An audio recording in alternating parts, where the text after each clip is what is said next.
La pluviométrie enregistrée au Niger a non seulement donné le sourire à certains agriculteurs, mais également a engendré des dommages en allant des dégâts matériels aux pertes en vie humaine. Ainsi, avec les inondations dans plusieurs localités du pays cette année, il y a une crainte d'épidémie du choléra, une maladie qui tue.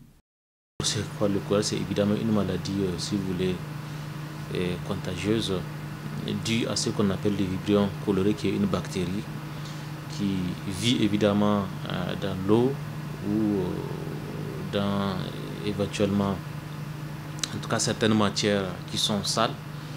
Et du coup, quand la personne ingère le plus souvent cette eau ou bien des aliments souillés par cette bactérie-là, donc peut évidemment développer cette maladie qui est dangereuse, vous l'avez rappelé, au regard évidemment de ce qu'elle entraîne.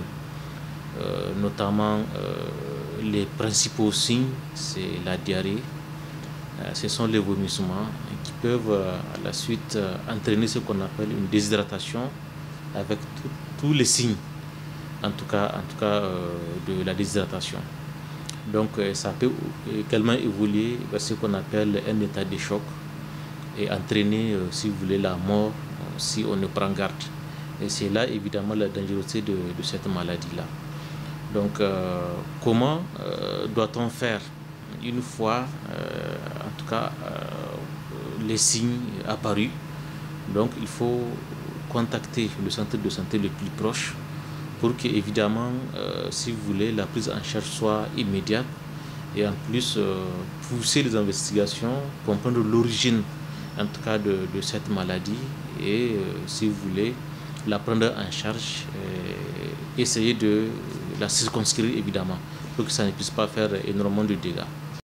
Déjà affecté par les inondations, si une épidémie de choléra se déclare, ça serait fatal pour ces populations. D'où la nécessité de respecter ces conseils du médecin.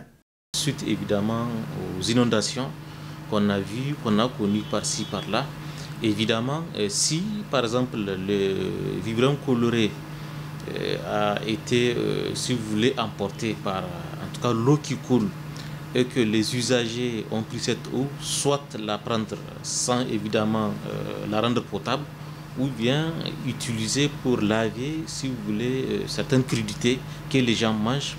Et du coup, ça peut évidemment entraîner cette épidémie de choléra. Donc la prévention essentiellement repose évidemment sur l'hygiène environnementale également.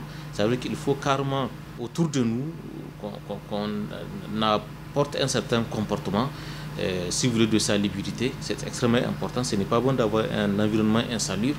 Du coup, ça peut donner évidemment lieu à ce genre de maladies. Il faut évidemment que tout ce qu'on mange soit contrôlé par rapport évidemment, si vous voulez, à l'hygiène comportementale, à l'hygiène de vie. Et tout simplement, il faut accentuer, si vous voulez, le lavage de mains, accentuer, si vous voulez, notamment l'usage, pour ceux qui n'ont pas de l'eau des robinets, l'usage de ce qu'on appelle l'aquatable, qui permet évidemment de désinfecter, en tout cas, l'eau du puits notamment. L'eau de marigot sont complètement déconseillées, ce n'est pas bon de les prendre. Donc ce sont toutes ces mesures-là, évidemment, qui vont concourir à empêcher la propagation, en tout cas, de cette maladie. En 2021, a été enregistré au pays 5 591 cas de choléra, dont 166 décès, et les régions les plus affectées par la maladie demeurent Maradi, épicentre de l'épidémie, avec 56% des cas, suivi de Tawa avec 23%, Zender avec 11% et Dosso avec 3% selon l'Organisation mondiale de la santé, OMS. Ce reportage a été réalisé grâce à l'appui de IMS.